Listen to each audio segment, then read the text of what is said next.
నమస్కారం. కే న్యూస్ తెలుగుకు స్వాగతం.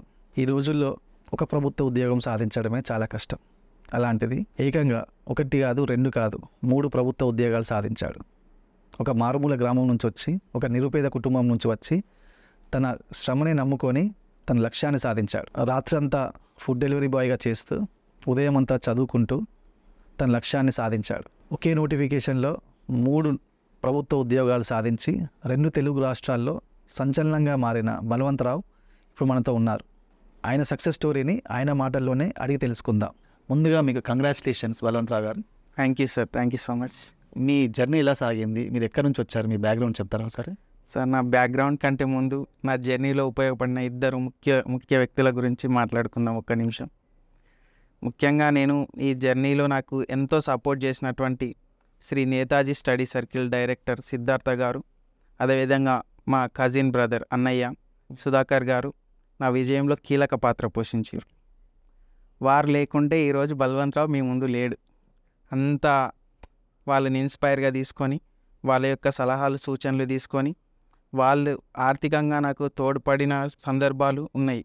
సో ఇట్లా వాళ్ళ ఆర్థిక తోడ్పాటు వల్లనే, వాళ్ళ యొక్క మోటివేషన్ వల్లనే ఈరోజు బల్వంత్ అనే వ్యక్తి నేను 3 జాబులు సాధించడం జరిగింది. ఇటీవల ప్రకటించిన గురుకుల టీజీటీ పీజీటీ జేఎల్ ఫలితాల్లో స్టేట్ ర్యాంక్స్తో రాణించాను. వారు లేకపోతే ఇది సాధ్యమయ్యేది కాదు. మీరు ఎక్కడి నుంచి వచ్చారు? మీ స్టడీస్ విషయంలో కానీ? నేను పుట్టింది సంగోజివాడి విలేజ్, తాడ్వాయి మండల్, కామారెడ్డి జిల్లా. ఓకే. తల్లిదండ్రులు బాపురావు, బాలంబాయి. మేము 3 బ్రదర్స్, ఒక సిస్టర్. సో నేను అక్కడ ఒక మారుమూల గ్రామం ఇది కామారెడ్డి. చదువుకోవడం మొత్తం మీ స్టడీస్ అన్నీ అక్కడే చదివి? 1 to 7th వరకు నేను సంగోజివాడిలో చదువుకున్నాను. తర్వాత 8th 9th 10th బ్రాహ్మణపల్లి పక్కనే విలేజ్ ఉంటుంది, అక్కడ ప్రిపరేషన్ అయిపోయింది. ఏంటి మన 10th వరకు. తర్వాత ఇంటర్ సాధన జూనియర్ కాలేజ్ అని కామారెడ్డిలో ఒకప్పుడు ఉండేది, ఇప్పుడు దాని పేరు మారిపోయింది. అక్కడ ఇంటర్ కంప్లీట్ అయిన వెంటనే డైట్ సెట్ రాసి టీచర్ జాబే లక్ష్యంగా ముందుకు వెళ్ళాలని చెప్పేసి డైట్ సెట్ రాశాను. 2 years కామారెడ్డి జిల్లా, ప్రస్తుతం కామారెడ్డి జిల్లాలోని బిచ్కుంద అనే ఒక మండలంలో డైట్ కంప్లీట్ చేశాను. అక్కడ ప్రభుత్వ ఉద్యోగాలు చాలా ఉంటాయి కదా, మీరు టీచరే కావాలని ఎందుకు అనుకున్నారు? టీచర్ కావడానికి ఏమైనా స్ఫూర్తి నింపిన వాళ్ళు ఎవరైనా ఉన్నారా మీలో? ఫస్ట్ నాకు ఆలోచన, టీచర్ అనే ఆలోచన ఎక్కడ కలిగిందంటే, నేను 9వ తరగతి చదువుతున్నప్పుడు టీచర్స్ డే నిర్వహించారు స్కూల్లో, బ్రాహ్మణపల్లి స్కూల్లో. అక్కడ టీచర్స్ డే నిర్వహించినప్పుడు అందరు స్టూడెంట్స్ కూడా నేను డాక్టర్ అవుతాను, యాక్టర్ అవుతాను, ఇంకొకటి అవుతానని చెప్పారు చాలామంది. రకరకాలుగా విద్యార్థులు వాళ్ళ యొక్క అభిప్రాయాలను చెప్తారు కదా, అట్లానే నేను కూడా డాక్టర్ అవుతాను అని చెప్పేశాను. వెంటనే తర్వాత అందరు స్టూడెంట్స్ యొక్క అభిప్రాయాలు చెప్పిన తర్వాత మా తెలుగు మాస్టరు నాగరాజ్ శర్మ గారు, చాలా ఇష్టపడతాను ఆ సార్ని నేను. ఆయన వెంటనే ఈ ప్రోగ్రామ్ అంతా అంటే మీన్స్ ఈ పిల్లలు ఏదైతే మేమంతా స్టూడెంట్స్ కదా, మేము చెప్పినటువంటి ఒపీనియన్స్ విన్న తర్వాత సార్ ఏమన్నారంటే, ఇంతమందిలో ఒక్కరు కూడా టీచర్ అవుతాను అని చెప్పలేదు, వీళ్ళందరినీ తయారు చేసేది ఒక టీచర్ మాత్రమే, అయినా నేను టీచర్ అవుతాను అని ఒక్క విద్యార్థి కూడా చెప్పలేదు అని గట్టిగా వాయిస్ వినిపించారు. సో ఆ రోజు నా మనసులో నాటకపోయింది, అయితే టీచరే కావాలి, లేకపోతే లేదు అని. అప్పుడు ఆ సారు అలా అనడం వల్ల నేను కంపల్సరీ టీచర్ కావాలని నిర్ణయించుకున్నాను. వెంటనే ఇంకా 10th అయిపోయింది. 10th అయిపోయిన వెంటనే ఇంటర్ తర్వాత డిఈడి అంటే డైట్ సెట్ రాసి డిఈడి ర్యాంక్తో డిఈడి 2 years కంప్లీట్ చేశాను. సో అట్లా టీచర్ ఫీల్డ్లోకి ఎంటర్ అయిపోయాను. ఎంటర్ అయిపోయిన తర్వాత ఇలా ముందుకు వెళ్ళిపోయాను. సో అట్లా 2018లో కూడా మనకి తెలంగాణ వచ్చిన తర్వాత టీఆర్టీ కండక్ట్ చేశారు. సరే రాశాను, ఎందుకంటే టీచర్ జాబే లక్ష్యం కాబట్టి 2-3 మార్కులతో అది మిస్ అయిపోయింది. సో 2018లో మీరు డిఎస్సి మిస్ అయ్యాను. ఆ మిస్ అయిన తర్వాత మీరు మీ ఫీలింగ్ ఎలా? మిస్ అయిపోయిన తర్వాత ఇంకా నేను చాలా స్ట్రగుల్, అంటే ఎందుకంటే స్పెషల్గా టీచర్ జాబ్ కోసమే వేరే నోటిఫికేషన్స్ వదిలేసుకొని చదివాను కాబట్టి, సో నాకు వేరే ఆప్షన్ లేదు. ఇంకేముంటుంది, చేస్తే ప్రైవేట్ టీచర్, ఏదైనా టీచరే కాబట్టి 2018 తర్వాత మిస్ అయిన వెంటనే శ్రీ చైతన్య టెక్నో స్కూల్లో వర్క్ చేశాను, అల్వాల్లో, హిమాయత్ నగర్. సో ఆ ఎక్స్పీరియన్స్ నాకు జాబ్కి తోడ్పడింది. అలా ఆ 2018 తర్వాత ఒక 2 ఇయర్స్ కంటిన్యూ చేశాను టీచర్గా. చేసిన వెంటనే కరోనా వచ్చింది. కరోనాలో జాబ్ నుంచి తీసేయడం జరిగింది. నన్నే కాదు చాలామంది టీచర్స్ని కూడా రిమూవ్ చేశారు. సో ఆ విధంగా అప్పుడు గట్టిగా బలంగా ఇంకొక నిర్ణయం తీసుకున్నాను. ప్రైవేట్ ఎడ్యుకేషన్ ఎప్పుడైనా ప్రైవేట్లో ఉంటే ఒక ప్రైవేట్ టీచర్ యొక్క జీవితం మారదు. సో అల్టిమేట్ గవర్నమెంట్ జాబ్ సంపాదిస్తేనే లైఫ్ సెక్యూర్ ఉంటుంది అండ్ వాల్యూ ఉంటుంది. సో మీకు అక్కడ పడిందని అక్కడ గట్టి పునాది పడిందండి. సో అట్లా అక్కడ నుంచి ఇప్పుడు నేను టీచర్గా తీసేశారు కాబట్టి నాకు వేరే ఆప్షన్ లేదు. తప్పకుండా నేను ఏదో ఒక వర్క్ చేస్తూ చదువుకోవాలి. జాబ్ చేస్తే మాత్రం చదవలేము, అది అందరికీ తెలుసు. ఏదైనా జాబ్లో ఫిక్స్డ్గా చేసామనుకోండి, ఏమంటారు, మార్నింగ్ 9కి రావాలి, 6కి అయిపోవాలి, లేదంటే మధ్యాహ్నం 2 గంటలకు రావాలి, నైట్ 11కి షిఫ్ట్ అయిపోతుంది. సో ఇదంతా మనకి ఇబ్బందికరం. సో మంచి వే ఏంది, మనకి ఎర్నింగ్స్ కావాలి, మన టైం వేస్ట్ కావద్దు, మనం అల్టిమేట్గా సక్సెస్ కావాలి. సో మంచి వే ఏంది, మంచిది ఏంది అని ఆలోచించి మనకు ఫస్ట్ మెంటల్గా ప్రెషర్ ఉండదు చదవాలంటే. మెంటల్గా ఎప్పుడైతే ప్రెషర్కి గురవుతామో మనం చదవలేము. సో ఫిజికల్గా కొంచెం బాడీకి ఎఫెక్ట్ పడినా కూడా నిద్ర తీసుకుంటే మంచిగా సెట్ అయిపోతాం. సో ఆలోచన ఏంటంటే అప్పుడు జొమాటో డెలివరీ బాయ్ కానీ లేదంటే స్విగ్గీ ఇలాంటివి గుర్తుకొచ్చినాయి. వెంటనే జొమాటోలో జాయిన్ అయిపోయి తర్వాత దాంట్లో ఎట్లా ఉంటుందంటే జొమాటో వాస్తవానికి స్టూడెంట్స్కి, గ్రాడ్యుయేట్స్, మంచి మంచి స్టూడెంట్స్ కూడా జొమాటో చేస్తూ చదువుకుంటారు. ఎందుకంటే అక్కడ మనకి టైం అనేది ఏముండదు, ఈ టైంలోనే వర్క్ చేయి, నువ్వు కంపల్సరీ వర్క్ చేయి, ఇలాంటివి ఏముండవు రిస్ట్రిక్షన్స్. అండ్ బాస్ అనేటి వాళ్ళు ఉంటారు బట్ మనకు పరోక్షంగా కనిపిస్తారు కానీ ప్రత్యక్షంగా కనిపించరు. సో అప్పుడు మన ఫీలింగ్ ఎలా ఉంటుంది, ఖచ్చితంగా ఇది సూటబుల్ జాబ్ అనిపిస్తుంది చదువుకోవడానికి. నాకు ఈరోజు 1 అవర్ చదవాలనిపించలేదు, ఆ 1 అవర్ జొమాటో చేస్తా, నేను లాగిన్ అవుతా, నా ఇష్టం ఉన్నప్పుడు లాగిన్ అవుతా, ఇష్టం ఉన్నప్పుడు లాగౌట్ అవుతాను, ఎంత ఎర్న్ చేస్తే అంత.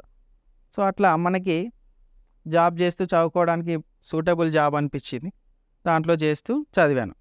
సో మీరు విన్నాను నేను, రాత్రి మొత్తము జొమాటోలో వర్క్ చేసి ఉదయం పూట మీరు స్టడీ హాల్కి వెళ్ళి చదువుకున్నారని విన్నాను మీ స్నేహితుల ద్వారా. అది ఎంతవరకు 100% రైట్ సార్ అది. అయితే మేము నార్మల్గా ఎలా ఉంటుందంటే కొందరు అంటారు పొద్దున 5 గంటలకు బ్రహ్మముహూర్తంలో లేచి చదవాలి, లేదంటే ఇంకొక సమయంలో చదవాలి అని చెప్తారు. నేను దానికి అది అబ్సల్యూట్లీ రాంగ్ అని చెప్తాను. నేను యాజ్ పర్ సైకాలజికల్గా ఏమంటారంటే ఏ సమయంలో అయినా చదవచ్చు, దానికి ప్రత్యేకంగా సమయం అంటూ ఏముండదు చదువుకి. మనము మన పరిస్థితులను బట్టి మనకి ఏ అనుకూలం అనిపిస్తే ఆ సమయంలో మాత్రమే మనకి మైండ్కి ఎక్కుతుంది. కానీ అక్కడ ఏదో పుస్తకాలలో చెప్పారనో ఇంకెవరో చెప్పారని చెప్పేసి టైంని అట్లా క్రియేట్ చేసుకోవద్దు.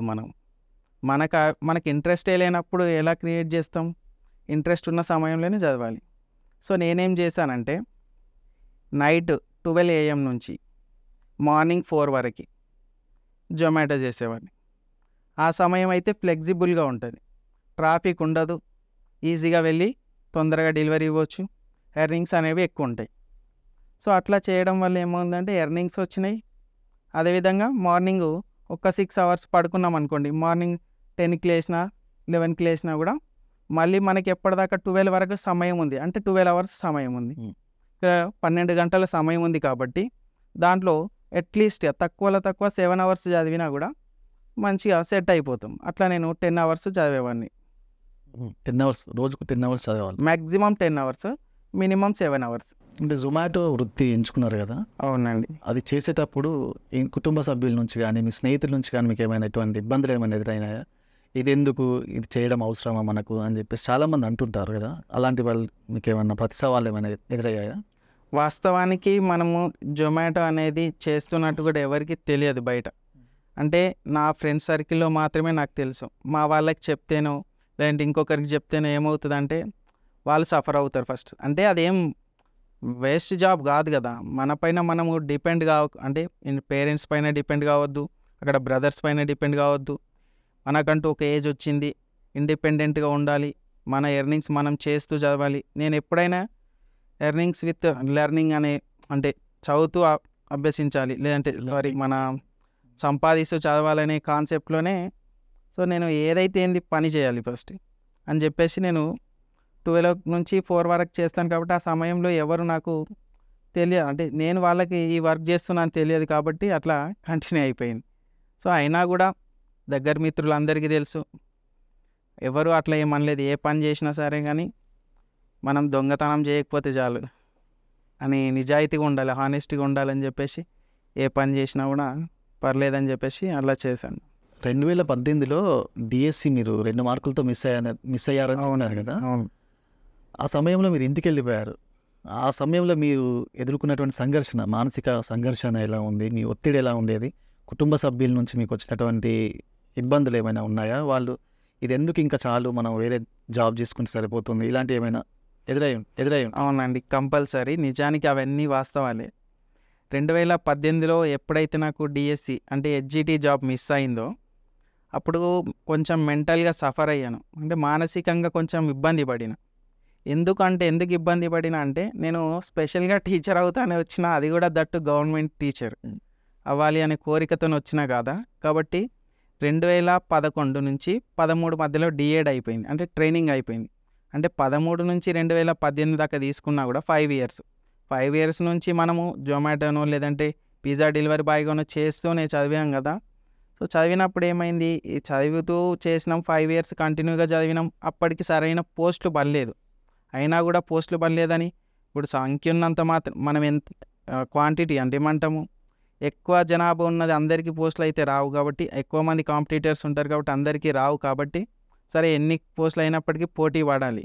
సో ఆ విధంగా నేను పోటీ పడిన, అయినప్పటికీ నెగ్గలేదు. దాంట్లో చాలా సఫర్ అయ్యాను, చాలా బాధపడిన, మానసికంగా ఇబ్బంది పడిన. తర్వాత వెంటనే నేను ఇక ఈ చదువులు ఆపేద్దామని చెప్పేసి ఏదైనా వర్క్ చేద్దామని చెప్పేసి, బిజినెస్ కానీ ఏదైనా ప్లాన్ చేసుకుందామని చెప్పేసి మొత్తం తట్టాబుట్ట చదువుకొని ఇంటికి వెళ్ళిపోయిన తర్వాత మాకు అక్కడ మా బ్రదర్ సుధాకర్ గారు స్కూల్ అసిస్టెంట్ అన్నమాట. ఆయన 2018లో నాతోనే ప్రిపరేషన్ స్టార్ట్ చేశారు. అంటే నా పక్కన ఇద్దరం పక్క నుండి చదివేవాళ్ళం. ఆయనకు school assistant district 4th rank వచ్చింది, ఆయనకు జాబ్ వచ్చింది, నాకు రాలేదు. ఇక నేను అట్లా మొత్తం చదువుకొని ఇంటికి వెళ్ళిపోయాను కదా. అక్కడికి పోయిన తర్వాత మోటివేట్ చేసిండు మళ్ళీ, నువ్వు మంచి స్టూడెంటు, బెస్ట్ స్టూడెంటు, టాపర్వి అని మంచిగా మోటివేట్ చేసి, ఖచ్చితంగా నీకు వస్తుంది, గవర్నమెంట్ జాబు ఒక్కసారి మిస్ అయిందని ఇంకేదో అయిందని అవకాశం అయిపోయిందని కాదు, ఏజ్ ఉంది, ప్రయత్నం చేయు అని చెప్పేసి మంచిగా, అంటే ఇట్లా చైన్లో క్యాజువల్గా కూర్చుంటాం, మా చైన్ వాళ్ళ చైన్ పక్కనే. సో మంచిగా ఒక 1 hour 2 hours మంచిగా మోటివేట్ చేసి పంపించారు మళ్ళీ. అప్పుడు నా దగ్గర డబ్బు లేవు, తనే డబ్బులు ఇచ్చి మళ్ళీ సేమ్ వెళ్ళు స్టార్ట్ చేయని చెప్పేసి నన్ను పంపించిండు. సో ఆ విధంగా మళ్ళీ ప్రిపరేషన్ స్టార్ట్ చేశాను.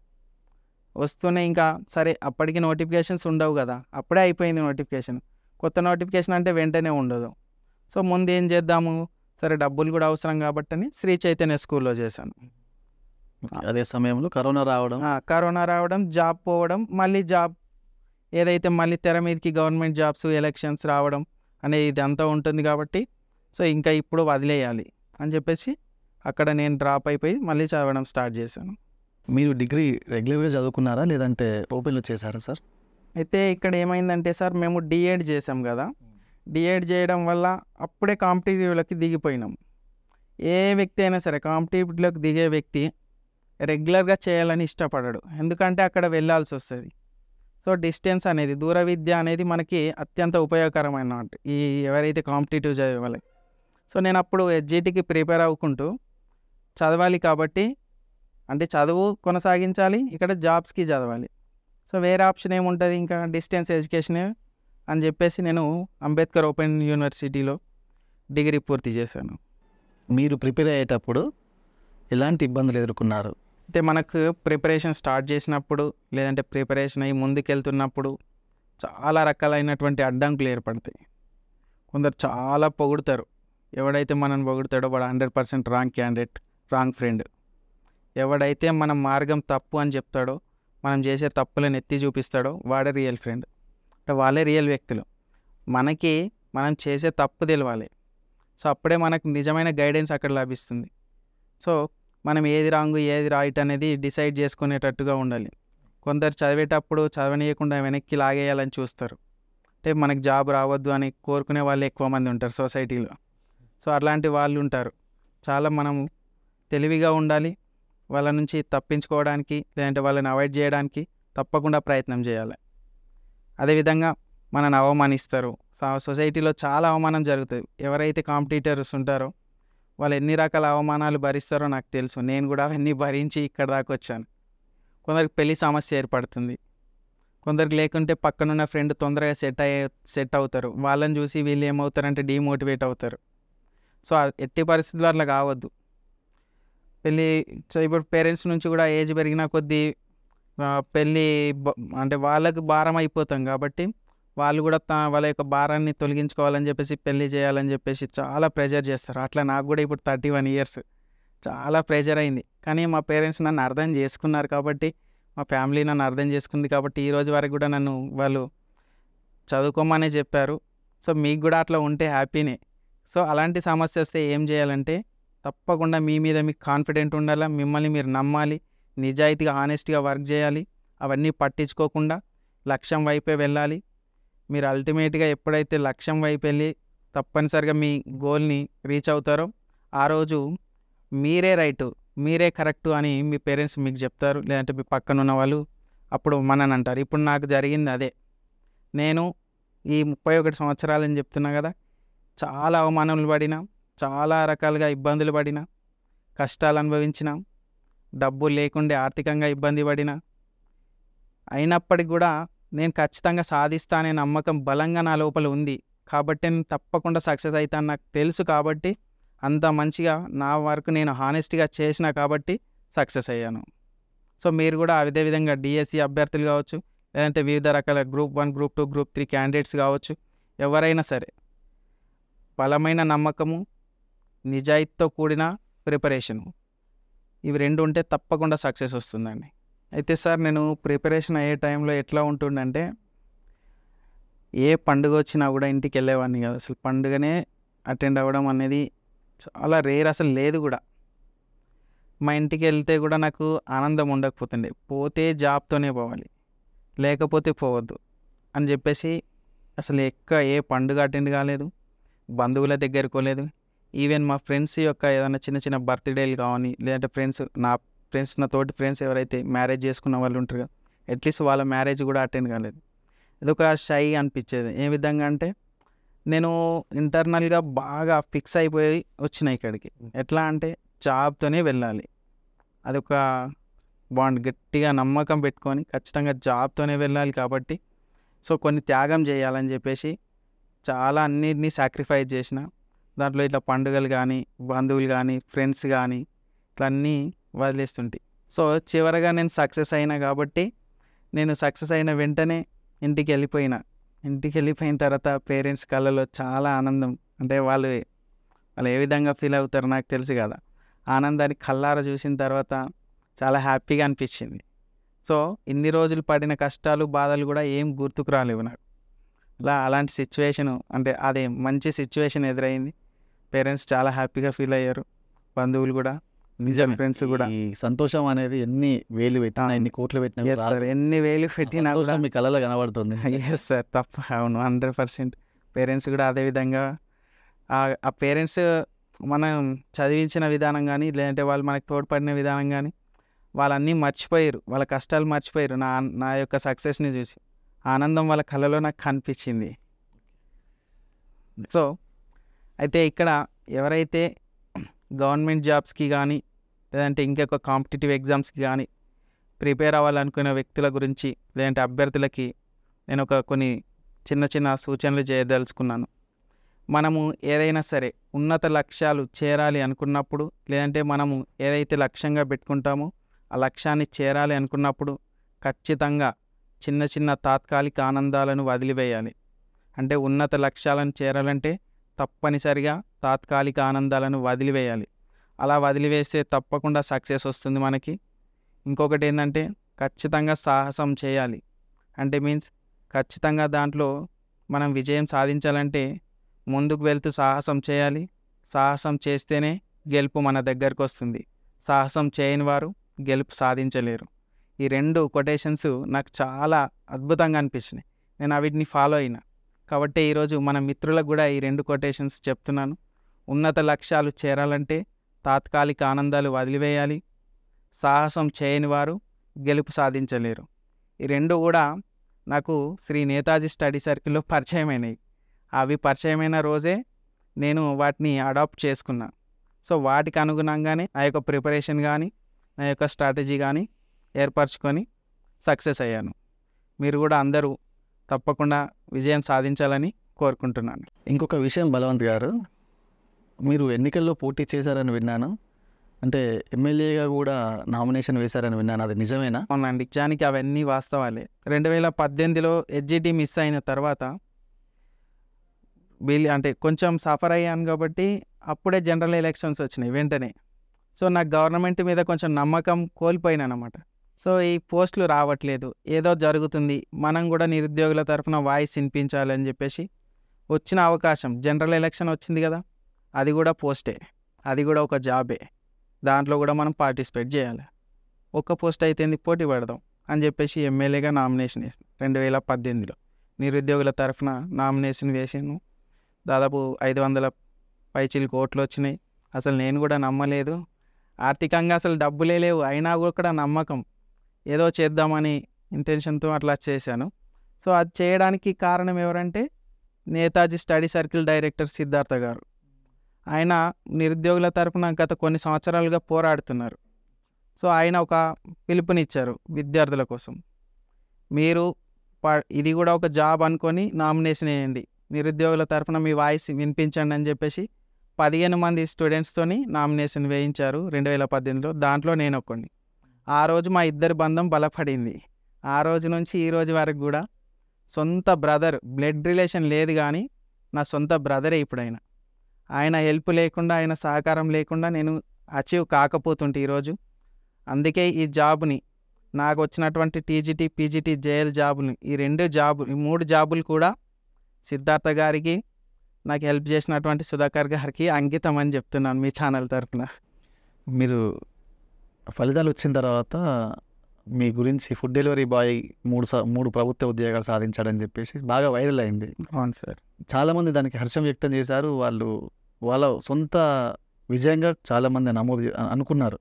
కానీ కొంతమంది నెగిటివ్ కామెంట్స్ పెట్టారు. ఆ విషయంలో మీ దృష్టి కూడా వచ్చింది. అవును. అప్పుడు మీరు ఎలా ఫీల్ అయ్యారు, దాన్ని ఎలా స్పందించారు, అసలు ఆ సమయంలో మీరు ఎలా అనుకున్నారు?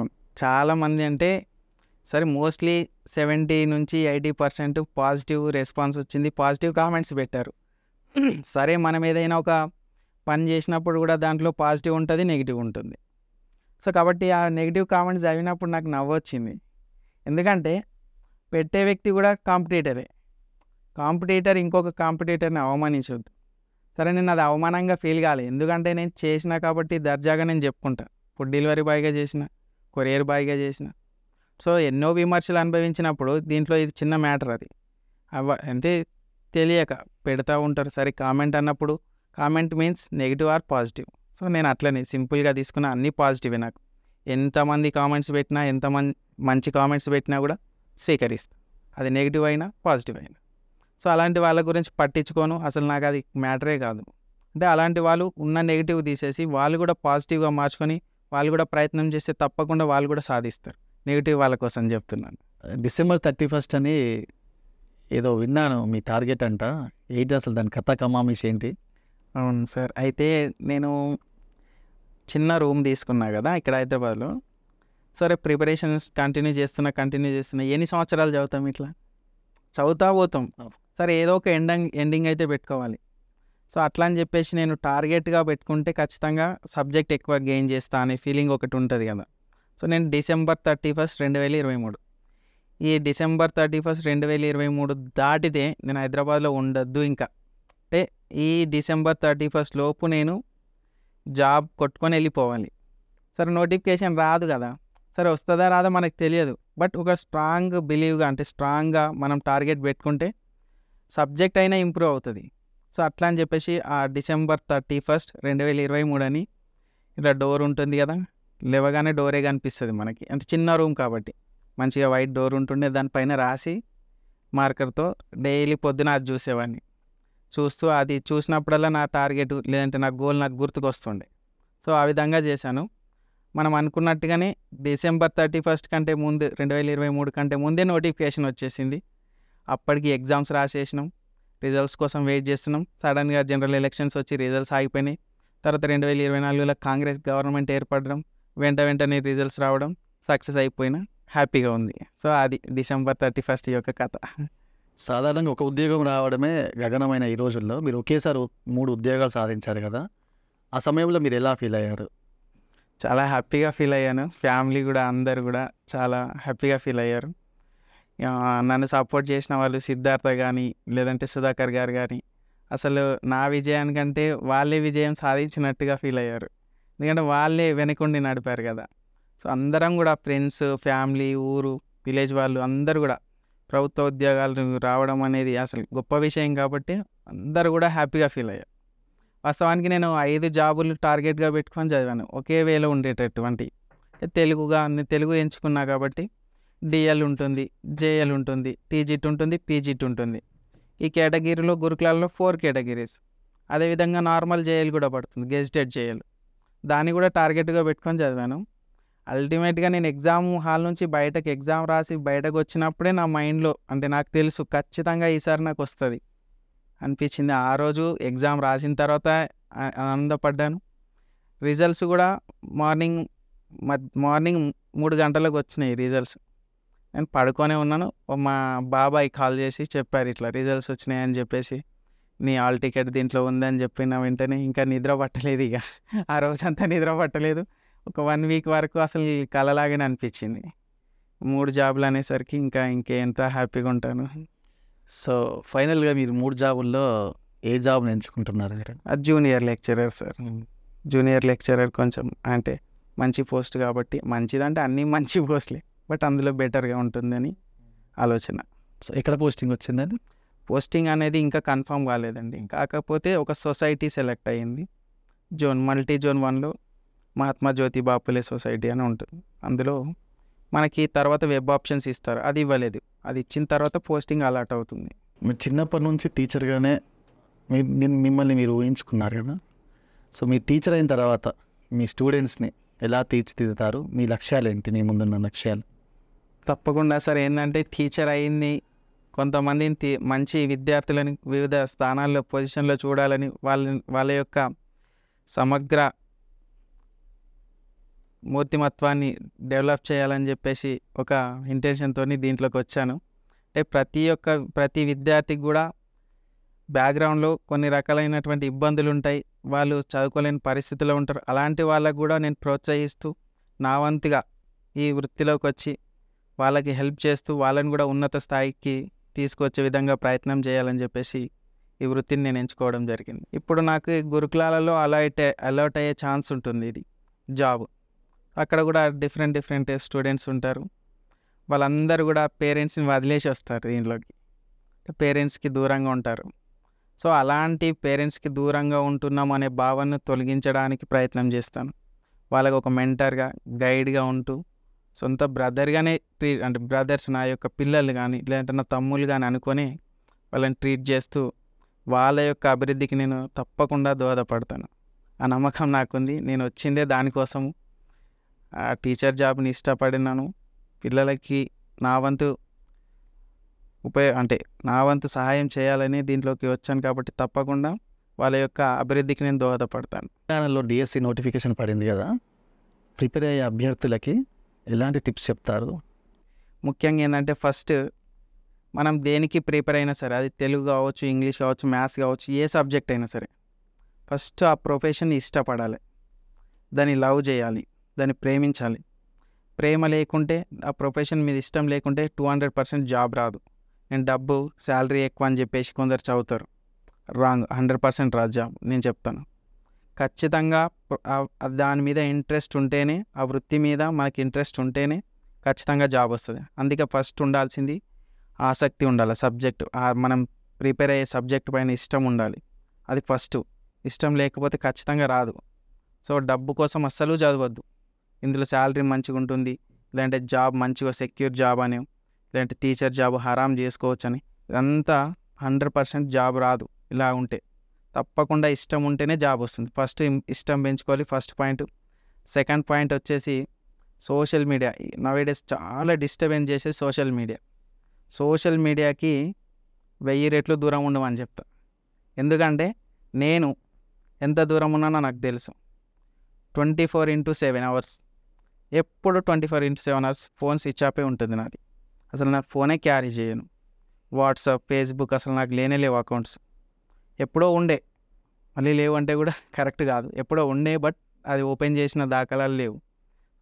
మోస్ట్లీ అసలు ఫోన్ అనేది అవాయిడ్ చేస్తే 50% సక్సెస్ అయినట్టే కాంపిటీటర్. సో అది చాలా డిస్టర్బెన్స్ అన్నమాట. సో అదొకటి. నెక్స్ట్ బుక్స్ పరంగా కూడా మనము ఎంచుకునే బుక్స్ కూడా కొంచెం మంచిగా అంటే గైడెన్స్ తీసుకొని బుక్స్ కొనుక్కోవడం మంచిది. ముఖ్యంగా తెలుగు అకాడమీ పుస్తకాలనే చదవమని చెప్తాను నేను. తెలుగు అకాడమీ ఎందుకంటే బేస్ అక్కడే, ప్రామాణికం అక్కడే, కాబట్టి ప్రామాణికమైన పుస్తకాలను తీసుకోవాలి. మనకు తెలుగు అకాడమీలో గురుకుల మెయిన్స్ కోసం ఒక పుస్తకం వచ్చింది, తెలుగు భాష సాహిత్యాలు అని. అది చదివినా కూడా 90% కవర్ చేస్తుంది ఎగ్జామ్. ఇంకా అదే కాకుండా టాపిక్ వైజ్ పుస్తకాలు కూడా వచ్చినాయి, కవిత్వోద్యమాల గురించి, ప్రక్రియల గురించి, భాషా శాస్త్రాల గురించి, నెక్స్ట్ తెలుగు పదజాలం గురించి కావచ్చు. రకరకాల పుస్తకాలు మనకు తెలుగు అకాడమీలో అవైలబుల్ ఉన్నాయి. సో దానిలో మనకి ఎంతవరకు ఏం అవసరం అనేది అక్కడ తీసుకుంటే సరిపోతుంది. పుస్తకాలు అయితే ఇవి తీసుకోండి. ఎవరైతే డిఎస్సి అభ్యర్థులు ఉంటారో వాళ్ళు తప్పకుండా అవసరం ఉంటే గైడెన్స్ తీసుకోండి, నిపుణుల యొక్క గైడెన్స్ తీసుకొని పుస్తకాలను సేకరించుకొని ప్రిపరేషన్కి సిద్ధంగా అండి. ఫార్ములా ఏంటంటే లిమిటెడ్ బుక్స్ ఉండాలి, అన్లిమిటెడ్ టైమ్స్ ప్రిపరేషన్ ఉండాలి. ఈ ఫార్ములా ఉండాలి కంపల్సరీ. ఎన్ని పుస్తకాలు కొన్నామన్నది కాదు, ఎంత చదివినామన్నది ఇంపార్టెంట్. కాబట్టి తప్పకుండా తక్కువ పుస్తకాలు ఎక్కువసార్లు చదవాలి. ఎన్నేళ్ళు కష్టపడి 3 ప్రభుత్వ ఉద్యోగాలు సాధించారు. ఇంతటితో మీరు సాటిస్ఫై అయ్యారా? ఇంకేమైనా సాధించాలనే లక్ష్యంగా పెట్టుకున్నారా? జర్నీ అనేది ఆపవడం అనేది కరెక్ట్ కాదు. సో ముందుకు వెళ్ళాలి, ఏదైనా సాధించాలనే తపన ఎప్పుడు ఉంటుంది వ్యక్తికి. సో నేను అలాంటి వ్యక్తినే. ఖచ్చితంగా నా జర్నీ ముందుకు వెళ్తుంది. నాకు ఇంకొక జాబ్ సాధించాలనే ఒక ఆలోచన ఉంది. ఏంటంటే డిప్యూటీ డిఈఓ జాబ్ కొట్టాలి అని ఒక ఆశ. ఎందుకు అంటే 2018లో నా ఫ్రెండ్స్ ఒక 5-6 మంది టీచర్స్ అయ్యారు. సేమ్ మార్క్స్ వాళ్ళకి జాబ్ వచ్చింది, నాకు రాలేదు. సో నన్ను వాళ్ళు జాబ్ వచ్చిన తర్వాత ఏ విధంగా ఫీల్ అయ్యారంటే, కొంచెం సరే జాబ్ రాని వ్యక్తిని ఏ విధంగా చూస్తారో మీకు తెలుసు. సో అట్లా ఫీల్ అయ్యారు. సో నేను అలాంటి వాళ్ళకి నేను బాస్ కావాలి. సో నాది ఆ కోరిక అన్నమాట. అంటే ఏదో వాళ్ళని ఏమో చేద్దామని కాదు, బట్ ఆ స్థాయికి పోవాలని ఒక చిన్న ఆశ. సో అది డిప్యూటీ డిఓ ట్రై చేస్తానండి ఒకటి. సో ఫైనల్గా మీరు అనుకున్న టీచర్ ఉద్యోగాన్ని సాధించారు. రానున్న రోజుల్లో మంచి భవిష్యత్తుతో కూడిన విద్యార్థులను తీర్చిదిద్దుతారని ఆకాంక్షిస్తూ, అలాగే మీరు ఎదగాలనుకున్నట్టు ఎత్తులకు ఎదుగుతారని చెప్పేసి మీ ఉన్నత లక్ష్యాన్ని సాధిస్తారని మనస్ఫూర్తిగా కోరుకుంటున్నాను. ధన్యవాదాలు sir. Thank you sir. Thank you so much. Thank you so much sir. So ఇది జొమాటో డెలివరీ బాయ్ నుంచి గవర్నమెంట్ లెక్చరర్గా ఎదిగిన బలవంతరావు సక్సెస్ స్టోరీ. ఇలాంటి మరిన్ని మోస్ట్ ఇన్స్పైరింగ్ స్టోరీస్ కోసం stay tune to key news.